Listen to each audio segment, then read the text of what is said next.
اقرأ وربك الأكرم الذي علم بالقلم علم الإنسان ما لم يعلم. غیر سودی بینکنگ ہی معاشی نظام کو مستحکم کر سکتا ہے. Maulana Atiq Ahmad Bastavi Taqwa credit cooperative society کا افتتاحی جلسہ. بھٹکل کے بعد اب منگلور میں بھی پولیس نے لڑکے کی بے وجہ پٹائی کر دی. پولیس کے خلاف درج کی گئی شکایت. 3 دن کے بچے کو ایک برقع پوش نامعلوم خاتون اسپتال سے لے کر فرار، خفیہ کیمرے میں قید. مودی نے عوام کو دھوکہ دیا، سزا کے مستحق جیٹھ ملانی کا بیان.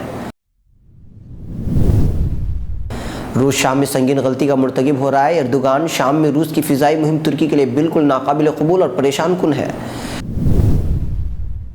9 ماہ میں 303 فلسطینی پناہ گزین شہید ہوئے، 78 کو اذیتیں دے کر شہید کیا گیا. رپورٹ.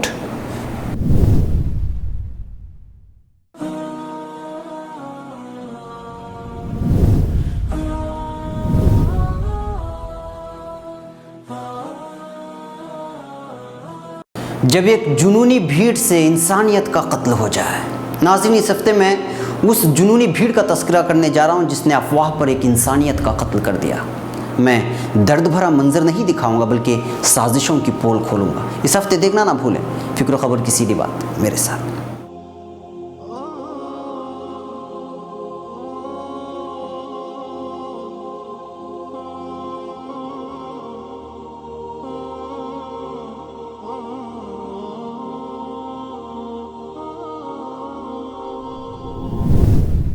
ناظرین، اب خبریں تفصیل سے.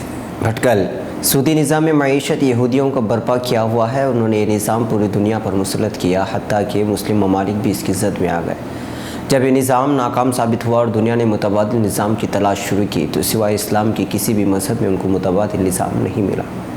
یہودیوں کے رہنماؤں نے اس بات کا برملا اظہار کیا ہے کہ اسلامی بینکنگ ہی واحد ایسا نظام ہے جو دنیا کی معاشی نظام کو مستحکم کر سکتا ہے، اور بالآخر دنیا اس نظام کو اپنانے پر مجبور ہو گئی اور اس کا بڑا فائدہ بھی دیکھنے کو ملا. ان باتوں کا اظہار دارالعلوم ندوۃ العلماء کے استاد فقہ مولانا عتیق احمد بستوی صاحب نے کیا ہے. مولانا موصوف کل رات 9:30 بجے رابطہ حال نوائد کالونی میں تقویٰ کریڈٹ کوآپریٹو سوسائٹی لمیٹڈ کے افتتاحی پروگرام میں اپنے خیالات کا اظہار فرما رہے تھے. مولانا نے اسلامی بینکنگ کے تناظر میں کہا کہ سودی نظام سے معیشت پر برا اثر پڑتا ہے اور اس کی وجہ سے مالدار کے مال میں اضافہ ہی ہوتا چلا جاتا ہے اور غریب کی غربت بڑھتی چلی جاتی ہے. توازن باقی نہ رہنے کی وجہ سے معیشت بری طرح اثر انداز ہوتی ہے، لیکن اسلامی نظام معیشت میں مالدار کو بھی فائدہ حاصل ہوتا ہے اور غریب بھی فائدے سے محروم نہیں رہتا. مولانا نے کہا کہ شہر بھٹکل سے کئی ایسے کام شروع ہو گئے ہیں جو ہندوستان بھر میں مشہور ہوئے ہیں، اور میں سمجھتا ہوں کہ جناب ڈاکٹر سعید شنگیری کی جانب سے قائم کردہ اسلامی نظام معیشت بھی ترقی کرے گا اور اس سے ہندوستان میں اسلامی نظام معیشت کو عام کرنے میں تعاون ملے گا. مولانا نے اپنے خیالات کے اظہار کے دوران اس بات کا بھی اظہار کیا کہ ڈاکٹر سعید شنگیری نے بڑی کوششوں کے بعد اسلامی احکامات کی روشنی میں ایک نظام مرتب کیا ہے جس کو مولانا مفتی مجاہد الاسلام صاحب رحمۃ اللہ علیہ اور انہوں نے خود بڑے قریب سے دیکھا. ہر اصول کو اسلامی احکامات کی روشنی میں دیکھا گیا اور جہاں اسلامی نظام سے ٹکراؤ ہوا وہاں ترمیم بھی کی گئی. یہ نظام جناب مولانا علی میاں ندوی رحمۃ اللہ علیہ کی خدمت میں بھی پیش کی گئی تو مولانا رحمۃ اللہ علیہ نے بھی اس کی تائید کرتے ہوئے فرمایا کہ اسلامی نظام معیشت پر بہت کچھ لکھا جا چکا ہے، اب ضرورت اس بات کی ہے کہ اس پر عمل شروع کیا جائے. مولانا سے پہلے تقویٰ فائنانس کے بانی ڈاکٹر سعید شنگیری نے اس کے قائم کرنے کی وجوہات پر روشنی ڈالتے ہوئے کہا کہ سیاست میں اثر انداز ہونے کے لیے اقتصادی طور پر مضبوط ہونا ضروری ہے. مسلمانوں کے پاس بڑا سرمایہ ہے اور اس سرمایہ سے غیر لوگ فائدہ اٹھا لیں. انہوں نے کہا ہمارے سرمایہ سے فائدہ اٹھانے کے لیے ایک کوآپریٹو کا وجود لازمی تھا جس کے لیے اس کمپنی کا قیام عمل میں لایا گیا. انہوں نے کہا کہ پوری دنیا میں 12,500 ملٹی نیشنل کمپنیاں ہیں اور اب تک ان میں سے کوئی بھی کمپنی مسلمانوں کی نہیں ہے. اس موقع پر اسٹیج پر مولانا عبدالباری ندوی، مولانا فاروق قاضی ندوی، مولانا عبدالعظیم قاضیہ ندوی، ناظم جامعہ جناب ماسٹر محمد شفیع صاحب وغیرہ موجود تھے. منگلور رات دیر گئے گھر لوٹنے کے دوران ایک 14 سالہ لڑکے کو پولیس کی جانب سے تشدد کا نشانہ بنائے جانے کی واردات شہر میں پیش آئی ہے. لڑکے نے پولیس تھانے میں درج کی گئی شکایت میں الزام لگایا کہ قریب رات 1 بجے وہ فلم دیکھنے کے بعد لوٹنے کے دوران KSRTC بس اڈے کے قریب آ کر رکا اور رات میں گھومنے کی وجہ پوچھی. पुलिस ने इसके बाद अचानक लड़के को घूंसा रसीद किया और डंडे से पिटाई शुरू कर दी। पुलिस ने यह भी कहा कि चोर शहर में घूम रहे हैं और लड़कों के मोबाइल चुराने की कोशिश कर रहे हैं। जब लड़के ने पुलिस से खुद का मोबाइल वापस करने की बात कही तो पुलिस ने उसको जद कर दिया। लड़का करीब में वाक़ एक कैंटीन में गया, जहां से उसको अस्पताल मुंतकिल किया गया। कदरी पुलिस थाने में मामला दर्ज कर लिया गया है। बेंगलोर 3 दिन के बच्चे को कुछ देर के लिए लेने की बात कहते हुए चुरा कर फरार होने की वारदात शहर के बोरिंग अस्पताल में इतवार की शाम पेश आई है। तफसीलात के मुताबिक सैयद हबीब की ज़ौजा फरीदा मुकीम कड़ुगुड़ी के यहाँ जुमेरात के रोज़े बच्चा पैदा हुआ। पैदाइश के फौरी बाद इंतहाई निगहदाश्त वाले कमरे में ले जाया गया और हर 2 घंटे बाद दूध पिलाने के लिए बच्चे को माँ के हवाले किया जाता था। इतवार के रोज़ 12:30 बजे जब अस्पताल अमले ने फरीदा को बच्चा हवाले किया तो एक नामालूम बुरकापोश खातून ने बच्चे के खूबसूरत होने की बात कहते हुए गले लगाने के लिए बच्चे को उसकी माँ से ले लिया। नामालूम खातून फरीदा से कहने लगी उसको सिर्फ एक बेटी है और वो बच्चों से बड़ी मोहब्बत करती है। खातून बच्चे को लेकर वार्ड में घूमने लगी। कुछ देर बाद खातून बच्चे को लेकर फरार हो गई। फरीदा ने जब खातून को वार्ड में नहीं देखा तो दीगर मरीजों से भी इस नामालूम खातून का पता पूछा, लेकिन खातून का कोई पता नहीं चला। फौरी तौर पर उसने अस्पताल के अमले को इस बात की खबर कर दी, जिनकी जानिब से काफ़ी तलाश के बाद न बच्चा मिला और न खातून का कोई पता चल पाया।